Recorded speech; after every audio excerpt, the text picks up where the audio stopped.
Hello and welcome at 30-2 to your first lesson on logical reasoning and set theory. Today we are going to be looking at the words and, or, and not. Now these words become very important in set theory. Later on, especially when we get into Venn diagrams, we will be organizing information and the words and, or, and not will tell us where we are looking in the Venn diagram, okay? But to start off, today we're just going to look at statements and the words and, or not. So here we go. What is a statement? Okay? Well, a statement is something that can't be opinion, should not be an opinion, it's not a question mark, and a statement can be true or false. Okay?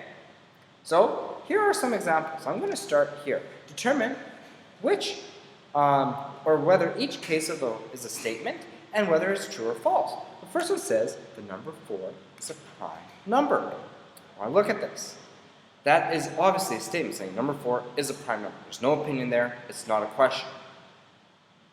But 4 can be divided by 2. So this is a false statement.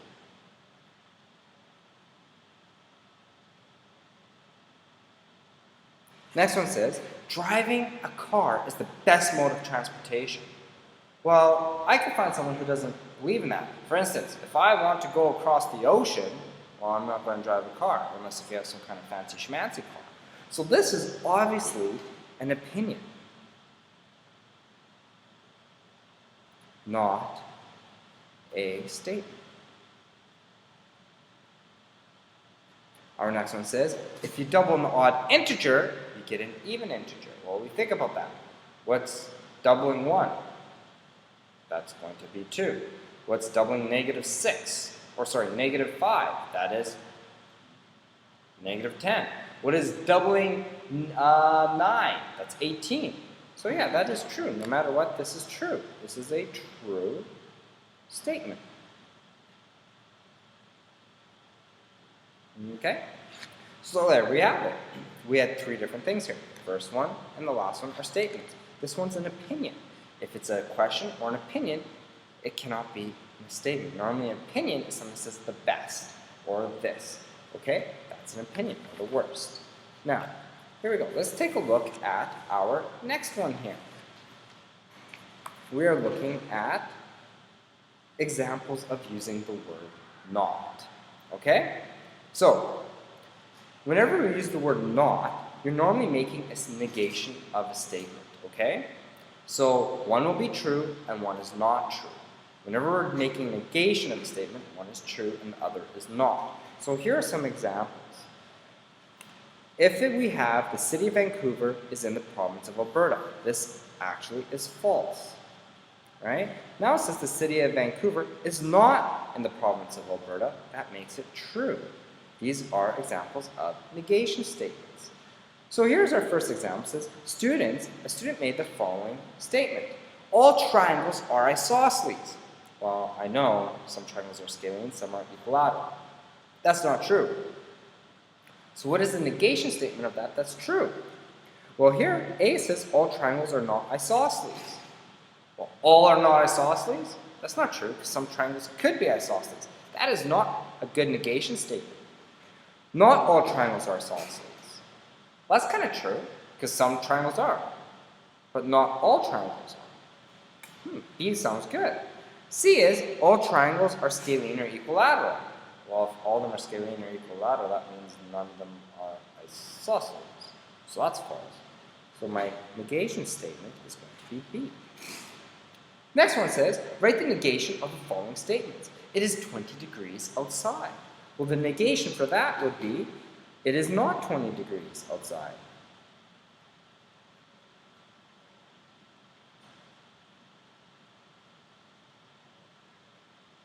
Okay? Next one says, it is not Sunday today. Well, the negation statement would be the opposite. It is Sunday today.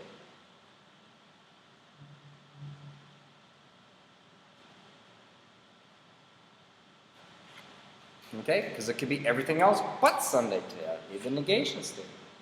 Here we go. Let's take a look at this next one. A compound statement. So what are compound statements? Normally compound statements, we use the word and or. Okay? So if I look at this, it is 20 degrees Celsius outside and it's not Saturday. That means we have to have both of these statements. It is not Saturday and it is 20 degrees. Both of them must be true. So here's the next one. It is 20 degrees outside, or it is not Saturday today.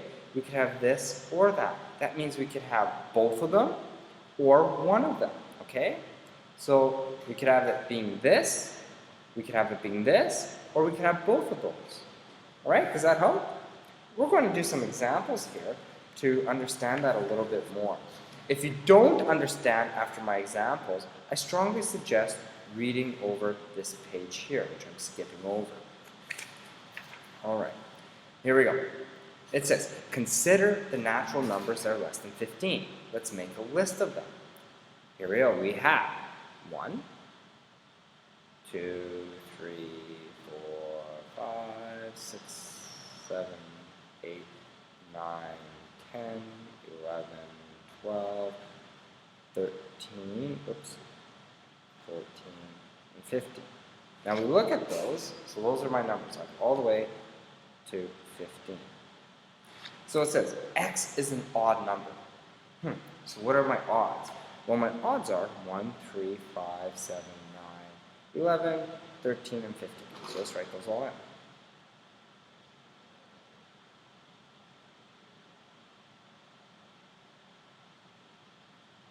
And 15. The next one says x is a prime number. Well, is 1 a prime number? No, because the prime number says 1 in itself. Well, 1 is itself, so it's only divided by 1. So 1 is not prime. So let's take a look at 2. 2 is divided by 1 in itself, 1 and 2. So we start at 2, 3, 5, 7. It looks like it's all odds, but 9 isn't, because it could also be divided by 3. So we have 11, 13. Those are all my primes. Now this one here is saying x is odd and is prime. So which ones are both odd and prime? Let's take a look at this list. Which ones are the same? Well, we have 3, right? We have 5. We have 7.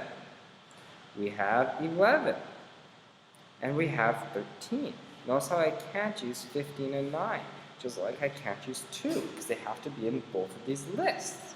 Next one says x is odd or prime. So I could have one or the other, or it could be both.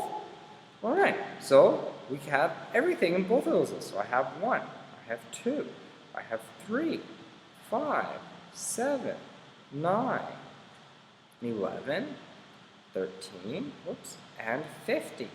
Let's take a look at the next one. It says x is a factor of 3 or 5 or 7. So if it's a factor, that means it divides 3, 5, or 7.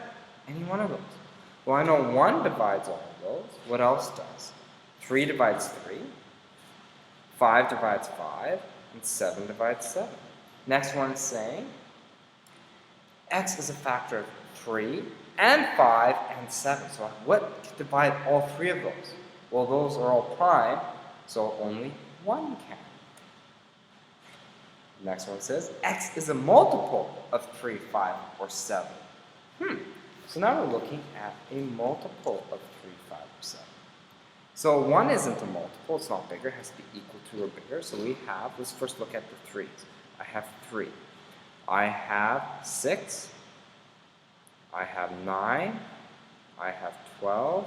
And I have 15. Those are all multiples. What of 3? Now I'm going to look at 5. I have 5, and I have 10, and 15's already used. Next one is 7. For 7, I'm going to have 7, and I'm going to have 14. 2 times 7. Next one would be 21. That doesn't work. So these are all the multiples.